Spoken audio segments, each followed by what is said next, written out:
disdaining to produce proofs. They grew excited over it.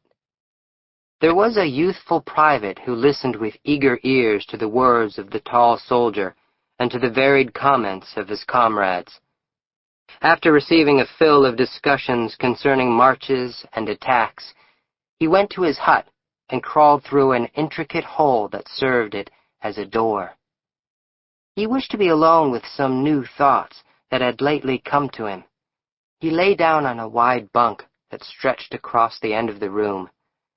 In the other end, cracker boxes were made to serve as furniture. They were grouped about the fireplace. A picture from an illustrated weekly was upon the log walls, and 3 rifles were paralleled on pegs. The equipments hung on handy projections, and some tin dishes lay upon a small pile of firewood. A folded tent was serving as a roof. The sunlight, without, beating upon it, made it glow a light yellow shade. A small window shot an oblique square of whiter light upon the cluttered floor. The smoke from the fire at times neglected the clay chimney and wreathed into the room, and this flimsy chimney of clay and sticks made endless threats to set ablaze the whole establishment. The youth was in a little trance of astonishment. So they were at last going to fight. On the morrow, perhaps, there would be a battle, and he would be in it. For a time he was obliged to labor to make himself believe. He could not accept with assurance an omen that he was about to mingle in one of those great affairs of the earth. He had, of course, dreamed of battles all his life, of vague and bloody conflicts that had thrilled him with their sweep and fire. In visions he had seen himself in many struggles. He had imagined peoples secure in the shadow of his eagle-eyed prowess. But awake, he had regarded battles as crimson blotches on the pages of the past. He had put them as things of the bygone with his thought images of heavy crowns and high castles. There was a portion of the world's history which he had regarded as the time of wars, but it, he thought, had been long gone over the horizon and had disappeared forever. From his home, his youthful eyes had looked upon the war in his own country with distrust. It must be some sort of a play affair.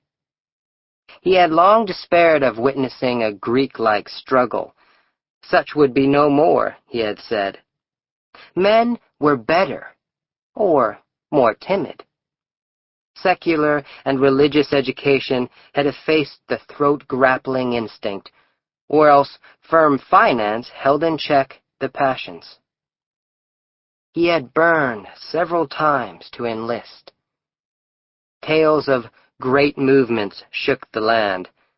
They might not be distinctly Homeric, but there seemed to be much glory in them. He had read of marches, sieges, conflicts, and he had longed to see it all. His busy mind had drawn for him large pictures, extravagant in color, lurid with breathless deeds. But his mother had discouraged him. She had affected to look with some contempt upon the quality of his war ardor and patriotism. She could calmly seat herself and, with no apparent difficulty, give him many hundreds of reasons why he was of vastly more importance on the farm than on the field of battle. She had had certain ways of expression that told him that her statements on the subject came from a deep conviction. Moreover, on her side, was his belief that her ethical motive in the argument was impregnable. At last, however, he had made firm rebellion against this yellow light thrown upon the color of his ambitions. The newspapers, the gossip of the village, his own picturings had aroused him to an uncheckable degree. They were in truth fighting finely down there. Almost every day the newspapers printed accounts of a decisive victory. One night as he lay in bed, The wind had carried to him the clanging of the church bell as some enthusiast jerked the rope frantically to tell the twisted news of a great battle. This voice of the people rejoicing in the night had made him shiver in a prolonged ecstasy of excitement. Later, he had gone to his mother's room and had spoken thus: "Ma, I'm going to enlist." "Henry, don't you be a fool," his mother had replied. She had then covered her face with the quilt. There was an end to the matter for that night. Nevertheless, the next morning he had gone to a town that was near his mother's farm and had enlisted in a company that was forming there. When he had returned home, his mother was milking the brindle cow. 4 others stood waiting. "Ma, I've enlisted," he had said to her diffidently. There was a short silence. "The Lord's will be done, Henry," she had finally replied, and had then continued to milk the brindle cow. When he had stood in the doorway with his soldier's clothes on his back, and with the light of excitement and expectancy in his eyes, almost defeating the glow of regret for the home bonds, he had seen 2 tears leaving their trails on his mother's scarred cheeks. Still, she had disappointed him by saying nothing whatever about returning with his shield, or on it. He had privately primed himself for a beautiful scene. He had prepared certain sentences which he thought could be used with touching effect. But her words destroyed his plans. She had doggedly peeled potatoes and addressed him as follows: "You watch out, Henry, and take good care of yourself in this here fighting business. You watch out and take good care of yourself. Don't go a-thinking you can lick the whole rebel army at the start, because you can't. You're just one little feller amongst a whole lot of others, and you've got to keep quiet and do what they tell you. I know how you are, Henry. I've net you 8 pair of socks, Henry, and I've put in all your best shirts because I want my boy to be just as warm and comfortable as anybody in the army. Whenever they get holes in 'em, I want you to send 'em right away back to me, so as I can darn 'em. And always be careful and choose your company. There's lots of bad men in the army, Henry. The army makes 'em wild, and they like nothing better than the job of leading off a young fella like you, as ain't never been away from home much and has always had a mother, and a-learning 'em to drink and swear. Keep clear of them folks, Henry. I don't want you to ever do anything, Henry, that you would be ashamed to let me know about. Just think as if I was a-watching you. If you keep that in your mind always, I guess you'll come out about right. You must always remember your father, too, child. Remember he never drunk a drop of liquor in his life, and seldom swore a cross oath. I don't know what else to tell you, Henry, excepting that you must never do no shirking, child, on my account.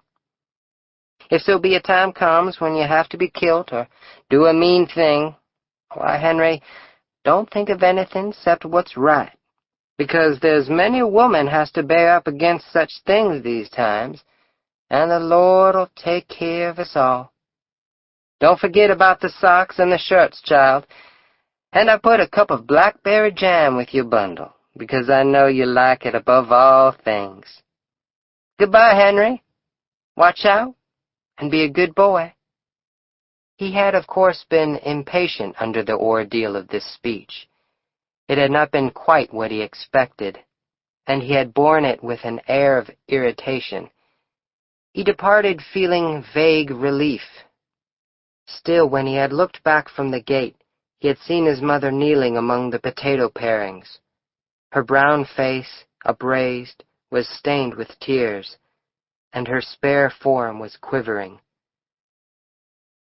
He bowed his head and went on, feeling suddenly ashamed of his purposes. From his home, he had gone to the seminary to bid adieu to many schoolmates. They had thronged about him with wonder and admiration.